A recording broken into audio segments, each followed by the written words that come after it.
بسم اللہ الرحمن الرحیم۔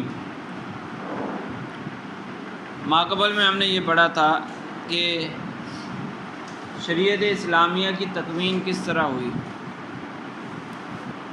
پھر آگے ذکر فرمایا کہ وذکر مسائل الصلاۃ اجمالا، قرآن پاک کا جو طریقہ کار ہے شریعت بیان کرنے میں، وہ طریقہ کار کیا ہے کہ قرآن پاک میں اجمالاً ذکر ہوا، نماز کے مسائل کا اجمالاً ذکر ہوا، اللہ تعالیٰ نے اجمالاً ذکر فرمایا، واستعمل فیہا لفظ اقامت الصلاۃ، اور اللہ تعالیٰ نے اقامت صلاۃ کا لفظ استعمال فرمایا، یا یوں کہہ لیں کہ وذکر واستعمل ففصلها رسول اللہ صلی اللہ علیہ وسلم بالاذان وبناء المساجد والجماعت والاوقات، تو نبی کریم صلی اللہ علیہ وسلم نے اس کی تفصیل فرما دی کہ اقامت صلاۃ سے کیا مراد ہے، کس طرح نماز قائم کی جائے گی، اس کا طریقہ کار کیا ہے کہ اذان ہوگی، مسجدیں بنائی جائیں، جماعت سے پڑھی جائے، اور اوقات وغیرہ بتا دیے، اور پورا طریقہ کار کس طرح شروع ہوگی، کس طرح ختم ہوگی، کون کون سی چیزیں رکن ہیں، کون کون سی چیزیں شرائط ہیں، وہ ساری تفصیلات نبی کریم صلی اللہ علیہ وسلم نے ارشاد فرما دی۔ وکذالک ذکر مسائل الزکوٰۃ بالاختصار، اسی طرح قرآن میں زکوٰۃ کے مسائل مختصراً ذکر ہوئے، وفصلها رسول اللہ صلی اللہ علیہ وسلم ایما تفصیل، اور نبی کریم صلی اللہ علیہ وسلم نے زکوٰۃ کے مسائل کو بھی تفصیل سے ذکر فرمایا۔ وذکر الصوم فی سورۃ البقرہ، اسی طرح اللہ تعالیٰ نے روزے کا ذکر فرمایا سورہ بقرہ میں، وذکر الحج ایضا فیہا وفی سورۃ الحج، اور حج کا ذکر سورہ بقرہ میں بھی ہے اور سورہ حج میں بھی ہے۔ وذکر الجہاد فی سورۃ البقرہ والانفال وفی مواضع متفرقۃ اخری، اور جہاد کا ذکر سورہ بقرہ میں بھی ہے، سورہ انفال میں بھی ہے، اور بہت ساری جگہوں پر ہے۔ وذکر الحدود فی المائدۃ والنور، اور حدود کا ذکر سورہ مائدہ میں ہوا اور سورہ نور میں ہوا۔ وذکر الموارث فی سورۃ النساء، اور وراثت کے مسائل، وراثت کا ذکر سورہ نساء میں ہے۔ وبینہ احکام النکاح والطلاق فی سورۃ البقرہ والنساء والطلاق وغیرہ من السور، اسی طرح نکاح اور طلاق کے جو مسائل ہیں وہ سورہ بقرہ، سورہ نساء، سورہ طلاق اور دیگر صورتوں میں ذکر ہوئے۔ تو یہ سارے احکام جتنے بھی شرعی احکام ہیں قرآن پاک میں جن کا ذکر آیا تو وہ اجمالاً ہے، اس کی تفصیلات، اس کی جزیات وہ نبی کریم صلی اللہ علیہ وسلم نے ارشاد فرمائیں۔ تو یعنی طریقہ کار یہی ہے کہ قرآن پاک میں اجمالاً ذکر ہوتا ہے اور نبی کریم صلی اللہ علیہ وسلم تفصیل فرماتے ہیں اس کی، تو قرآن میں اجمال ہے اور حدیث میں تفصیل ہے۔ التعدیدات التی تحتاج الی البیان، کچھ وہ اشارات جن میں بیان کی ضرورت ہوتی ہے۔ وَإِذَا عَرَفْتَ هَذَا الْقِسْمَ الَّذِي تَعُمُّ فَائِدَتُهُ جَمِيعَ الْأُمَّةِ، یہ قسم جو آپ نے سمجھ لی جس میں احکام ہیں، چونکہ علم احکام کا بیان ہو رہا ہے نا، تو اوپر ابھی جو سارا ذکر کیا یہ احکام ہی ذکر کیے ہیں، اور احکام کا تعلق کسی خاص شخص سے نہیں ہوتا، جمیع امت سے اس کا تعلق ہے۔ تو فرماتے ہیں کہ یہ وہ قسم تھی جس کا فائدہ تمام لوگوں کو شامل ہے، تمام لوگوں کو، پوری امت کو اس کا فائدہ پہنچتا ہے۔ فہاؤنا قسم آخر، تو یہاں پر ایک اور بھی قسم ہے، وہ کون سی قسم ہے؟ یعنی کچھ اشارات جس میں مفسر کو تفصیل کی ضرورت پڑتی ہے۔ انہ کان یعرض علیہ صلی اللہ علیہ وسلم سوال فیجیب عنہ، کہ نبی کریم صلی اللہ علیہ وسلم پر کوئی سوال پیش کیا جاتا تھا، نبی کریم صلی اللہ علیہ وسلم سے کوئی سوال کیا جاتا تھا تو نبی کریم صلی اللہ علیہ وسلم اس کا جواب دیتے تھے۔ او تقع حادثۃ یجود فیہا المؤمنون بانفسہم واموالہم، یا کوئی ایک واقعہ پیش آیا کہ جس میں مسلمانوں نے اپنی جان اور مال سے سخاوت کی، یعنی مال بھی پیش کر دیا اور جانیں بھی پیش کر دی۔ وَيُمْسِكُ الْمُنَافِقُونَ وَيَتَّبِعُونَ الْهَوَىٰ، اور منافقوں نے اپنا مال بھی روک کر رکھا اور جانوں کو بھی روک کر رکھا اور خواہشات کی پیروی کی۔ فَيَمْدَحُ اللَّهُ تَعَالَى الْمُؤْمِنِينَ وَيَذُمُّ الْمُنَافِقِينَ، تو اللہ تعالیٰ نے قرآن پاک میں مومنوں کی مدح فرمائی اور منافقین کی مذمت فرمائی. وَيَتَوَعَدُهُمْ، اور انہیں وعید، ان کے لیے وعید ذکر فرمائی. اچھا اوپر جو ہے کہ انہ کان یورد علیہ صلی اللہ علیہ وسلم سوال کیا جاتا تھا.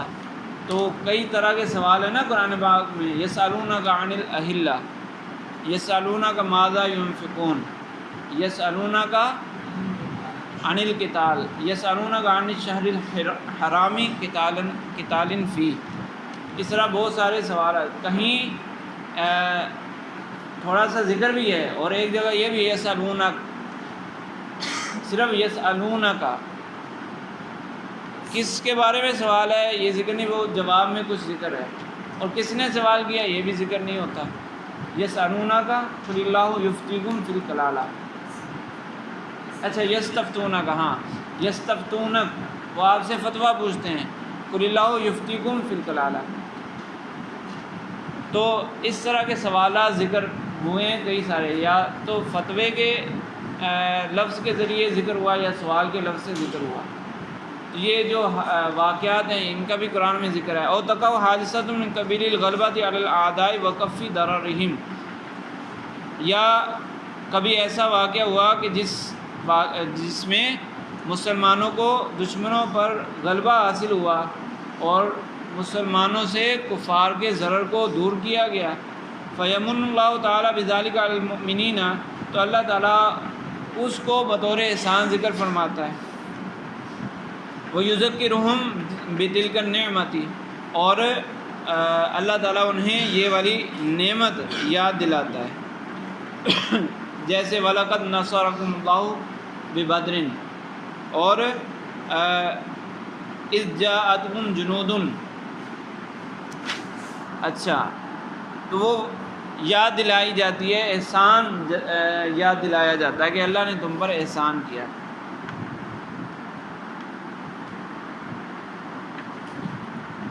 او تحت یذکرہم بتلک النعمت، اللہ تعالیٰ ان کو اس نعمت کو یاد دلاتا ہے. او تحدث حالت تحتاج الی تنبیہ او زجر، یا کوئی ایک ایسی حالت پیدا ہوتی ہے جس میں تنبیہ کی ضرورت ہوتی ہے، او زجر یا ڈانٹ ڈپٹ کی ضرورت ہوتی ہے، او اشارۃ او ایماء او امر او نہی، یا کسی اشارے کی یا ایما کی ضرورت ہوتی ہے. ایما کا مطلب باریک اشارہ، اشارہ واضح اشارہ، ایما باریک اشارہ. او امر او نہی، یا امر یا نہی کی ضرورت ہوتی ہے. فینزل اللہ تعالیٰ فی ذالک الباب، تو اسی کے موافق اللہ تعالیٰ کوئی حکم نازل فرماتا ہے، کوئی آیت نازل فرماتا ہے. فما کان من ھذا القبیل، تو جو اس طرح کی آیات ہوں، فلا بد للمفسر من ذکر تلک القصص بطریق الاجمال. اب مفسر کے لیے لازم ہے کہ یہاں پر وہ قصہ ذکر کرے، کیونکہ قصہ ذکر نہیں کرے گا تو پتہ نہیں چلے گا کہ یہاں کیا بات ہو رہی ہے. جیسے وہ یا ایھا الذین آمنوا اذکروا نعمت اللہ علیکم اذ جاءتکم جنود، جب تمہارے پاس لشکر آیا، یاد کرو جب تمہارے پاس لشکر آیا. تو بعض والوں کو کیسے پتہ چلے گا؟ صحابہ کو تو پتہ چل گیا، لیکن بعض والوں کو کیسے پتہ چلے گا؟ جب تفسیر کی جائے گی. پیچھے کہا تھا نا شان نزول کی ضرورت نہیں ہوتی، پیچھے یہ بھی ذکر کیا تھا. تو وہ کہہ رہے کہ یہ جو واقعات ہیں جہاں اشارے استعمال ہوئے، اشارتاً بات ہوئی، اس میں پھر تفصیل کی ضرورت ہوتی ہے، قصے کی ضرورت ہوتی ہے. صحیح ہے. امثلتها، اس کی مثالیں.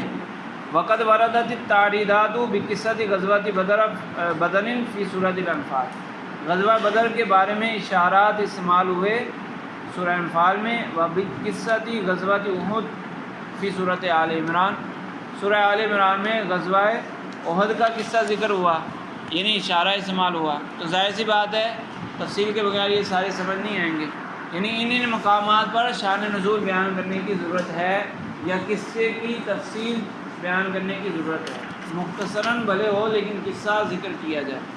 وہ ساری مثالیں وہی ذکر کر رہے ہیں کہ یہاں مفسر کو بیان کرنا پڑے گا۔ وہ بھی قصہ تھی غزوۃ الخندق فی سورۃ الاحزاب، سورہ احزاب میں غزوہ خندق کا قصہ ہے۔ وہ بھی قصہ تھی صلح الحدیبیہ فی سورۃ الفتح، اور صلح حدیبیہ کا جو قصہ ہے وہ سورہ فتح میں ہے۔ وہ بے غزوۃ بنی النضیر فی سورۃ الحشر، بنو نذیر کی غزوہ بنو نذیر، اس کا ذکر سورہ حشر میں ہے۔ جال حس و تحرید علی فتح مکہ و غزوۃ تبوک فی سورۃ البراۃ، اور ابھارنا پایا گیا فتح مکہ پر ابھارنا اور غزوہ تبوک پر، یہ سورہ برات میں ذکر ہے۔ وبرزت الاشارۃ الی حجۃ الوداع فی سورۃ المائدہ، اور حجۃ الوداع کی طرف اشارہ ہوا سورہ مائدہ میں۔ الیوم اکملت لکم دینکم، وجاءت الاشارۃ الی قصۃ زواج زینب رضی اللہ عنہا فی سورۃ الاحزاب، حضرت زینب رضی اللہ عنہا کا نبی کریم صلی اللہ علیہ وسلم سے نکاح، اس کا ذکر ہوا سورہ احزاب میں۔ تو وہاں بیان کیا جاتا ہے نا کہ عرب متبنہ کی لے پالت کی بیوی کو بیوی سے نکاح کرنا، یعنی اس سے طلاق ہونے کے بعد اس کی بیوی سے نکاح کرنا حرام سمجھا جاتا تھا، جیسے سگے بیٹے کی بیوی سے نکاح نہیں کیا جا سکتا۔ تو اس چیز کو ختم کرنے کے لیے یہ واقعہ ہوا۔ وَإِلَى تحریم سریۃ فی سورۃ التحریم، اسی طرح کنیزوں کی حرمت کے بارے میں سورہ تحریم میں ذکر ہے۔ یا ایھا النبی لما تحرم ما حل اللہ لک، اے نبی آپ کیوں حرام فرماتے ہیں اس چیز کو جو اللہ تعالیٰ نے حلال فرمایا۔ تو یہ مجمل ہے بیان، اس میں تفصیل کی ضرورت ہے۔ اس میں دو قصے بیان کیے جاتے ہیں، ایک وہ شہد کا واقعہ ہے اور ایک حضرت ماریہ قبطیہ رضی اللہ عنہا کے بارے میں ہے، اور بعد نے تصدیق بھی کی ہے کہ دونوں ایک ہی واقعے ہیں، دونوں ایک ساتھ ہی ہوا، شہد اور حضرت ماریہ قبطیہ رضی اللہ عنہا دونوں کا واقعہ ایک ساتھ ہی ہوا۔ تو بہرحال دونوں چیزیں حلال ہیں، شہد بھی حلال ہے اور کنیز بھی حلال ہے، تو اسی کا ذکر ہوا۔ تو اب اگر قصہ نہ بیان کیا جائے تو صرف اتنا ہی کہا جائے کہ آپ کیوں حرام فرماتے ہیں اس چیز کو جس کو اللہ نے حلال فرمایا، تو پڑھنے والے کو نہیں پتہ چلے گا کہ اس سے کون سی چیز مراد ہے۔ وَإِلَى قِصَّةِ الْإِفْكِ فی سورۃ نور، اور واقعہ افک اس کا سورہ نور میں ذکر ہے۔ وجاء ذکر استماع وفد الجن تلاوت النبی صلی اللہ علیہ وسلم فی سورۃ الجن والاحقاف، سورہ جن اور سورہ احقاف میں جنوں کے آنے کا ذکر ہے اور نبی کریم صلی اللہ علیہ وسلم سے تلاوت سننے کا ذکر ہے۔ ذکرت قصۃ مسجد درار فی سورۃ البراۃ، اسی طرح مسجد درار کا قصہ ہے سورہ برات میں۔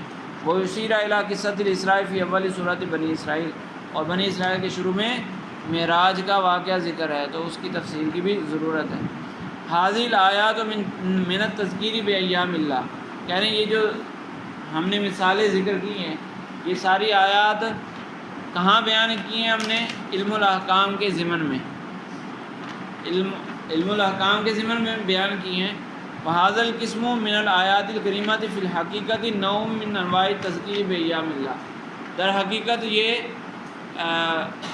جو پیچھے ذکر ہوا تھا واقعات کے ذریعے نصیحت کرنا، اس قسم سے یہ تعلق رکھتی ہیں آیات۔ ولیکن لما کانا حل الاشارات فیہا متوقفا علی سماع القصۃ میزت عن سائر اقسامہا، اور لیکن چونکہ ان کے اندر، ان آیات کے اندر موجود اشارات موقوف تھے قصے کی تفصیل پر، تو میزت اس کو جدا کر دیا گیا عن سائر اقسامہا، وہ جو شروع میں 5 قسمیں بنائی تھیں۔ ہاں تو علم احکام کے ضمن میں بھی نہیں ہے، بلکہ علم احکام پورا ہونے کے بعد اس کو الگ سے ذکر کیا ہے، تو یہ علم احکام کا بھی حصہ نہیں ہے، اور باقی 5 سے جدا کر کے بیان کیا۔